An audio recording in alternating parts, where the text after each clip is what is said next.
Seorang pria bernama Ketut Sudirte 45 tahun ditemukan dalam keadaan tak bernyawa di sumur Pura Panti Gede, Jalan WR Supratman, Gang Sambes 3, Kesiman, Denpasar Timur, Jumat 2 Desember.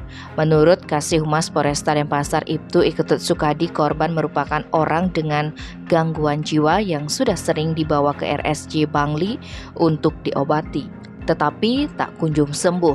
Dalam kesehariannya, korban sering ngamuk dan membuat onar di lingkungan tempat tinggalnya. Ternyata pria ini juga pernah punya riwayat melakukan pembunuhan terhadap kakak kandungnya. Selain itu, ia juga sudah beberapa kali mencoba bunuh diri tetapi gagal, namun baru kali ini upayanya mengakhiri hidup berhasil.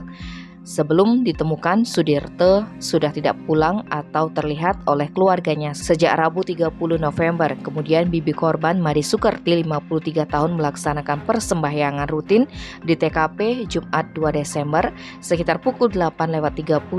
Wanita parubaya itu mencium bau busuk dari arah sumur di dalam pura. Ketika dicek, ternyata korban berada di sumur sedalam 15 meter dalam keadaan sudah membusuk. Korban telanjang bulat dalam keadaan sudah meninggal dunia dengan posisi berdiri. Tubuhnya berwarna hitam, lebam, dan bengkak. Bibi korban menghubungi pihak keluarga dan warga sekitar serta Kepala Lingkungan Wayan Sudante. Kemudian diteruskan ke BPBD Kota Denpasar dan kepolisian.